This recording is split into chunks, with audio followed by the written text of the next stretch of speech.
کعبہ کی جو بلڈنگ ہے، جو عمارت ہے، وہ جہاں پر ختم ہوتی ہے اس کے بعد ایک تھوڑا سا گیپ ہے، گیپ کے بعد پھر ایک گویا ہاف سرکل سا آپ کو نظر آئے گا۔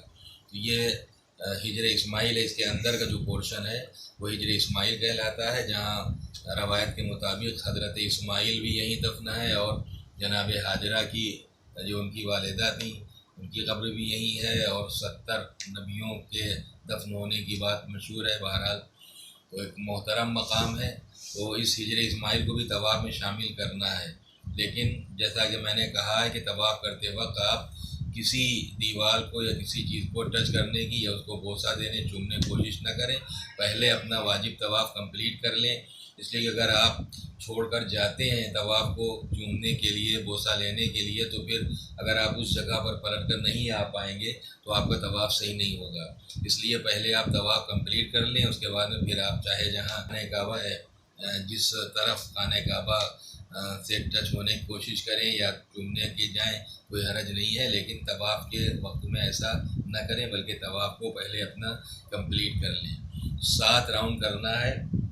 حجر اسود جس کارنر سے ہے اسی کارنر سے شروع ہوگا، اس سے پہلے ہی پہنچ کے جہاں پر آپ اس کے قریب پہنچ جائیں تو نیت کریں کہ طواف کرتا ہوں عمرہ مفردہ کا قربتاً الی اللہ، اور یہاں سے شروع ہو کر اپنا لیفٹ سائڈ، لیفٹ شولڈر ہمیشہ خانہ کا ادھر رکھیں۔ پورا راؤنڈ لینے کے بعد جب آپ حجر اسود کے بالکل سامنے آ جائیں گے تو گویا ایک راؤنڈ آپ کو پورا ہوا، پھر اس طرح سے دوسرا راؤنڈ ہے، پھر تیسرا، پھر چوتھا، پھر پانچواں، پھر چھٹا اور پھر ساتواں۔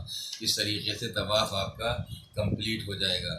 طواف میں جیسا کہ بتایا جا چکا ہے کہ طہارت بھی شرط ہے جسم کی اور لباس کی، اور آپ کا باوضو ہونا بھی ضروری ہے۔ وآخر دعوانا الحمدللہ رب العالمین۔ چاہے جس طرف خانہ کعبہ سے ٹچ ہونے کی کوشش کریں یا چومنے کی جائیں، کوئی حرج نہیں ہے، لیکن طواف کے وقت میں ایسا نہ کریں، بلکہ طواف کو پہلے اپنا کمپلیٹ کر لیں۔ 7 راؤنڈ کرنا ہے۔ حجر اسود جس کارنر سے ہے اسی کارنر سے شروع ہوگا، اس سے پہلے ہی پہنچ کے جہاں پر آپ اس کے قریب پہنچ جائیں تو نیت کریں کہ طواف کرتا ہوں عمرہ مفردہ کا قربتاً الی اللہ، اور یہاں سے شروع ہو کر اپنا لیفٹ سائڈ، لیفٹ شولڈر ہمیشہ خانہ کا ادھر رکھیں۔ پورا راؤنڈ لینے کے بعد جب آپ حجر اسود کے بالکل سامنے آ جائیں گے تو گویا ایک راؤنڈ آپ کو پورا ہوا، پھر اس طرح سے دوسرا راؤنڈ ہے، پھر تیسرا، پھر چوتھا، پھر پانچواں، پھر چھٹا اور پھر ساتواں۔ اس طریقے سے طواف آپ کا کمپلیٹ ہو جائے گا۔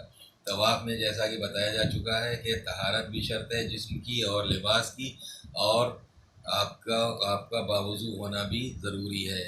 وآخر دعوانا الحمدللہ رب العالمین۔ چاہے جس طرف خانہ کعبہ سے ٹچ ہونے کی کوشش کریں یا چومنے کی جائیں، کوئی حرج نہیں ہے، لیکن طواف کے وقت میں ایسا نہ کریں، بلکہ طواف کو پہلے اپنا کمپلیٹ کر لیں۔ 7 راؤنڈ کرنا ہے۔ حجر اسود جس کارنر سے ہے اسی کارنر سے شروع ہوگا، اس سے پہلے ہی پہنچ کے جہاں پر آپ اس کے قریب پہنچ جائیں تو نیت کریں کہ طواف کرتا ہوں عمرہ مفردہ کا قربتاً الی اللہ، اور یہاں سے شروع ہو کر اپنا لیفٹ سائڈ، لیفٹ شولڈر ہمیشہ خانہ کا ادھر رکھیں۔ پورا راؤنڈ لینے کے بعد جب آپ حجر اسود کے بالکل سامنے آ جائیں گے تو گویا ایک راؤنڈ آپ کو پورا ہوا، پھر اس طرح سے دوسرا راؤنڈ ہے، پھر تیسرا، پھر چوتھا، پھر پانچواں، پھر چھٹا اور پھر ساتواں۔ اس طریقے سے طواف آپ کا کمپلیٹ ہو جائے گا۔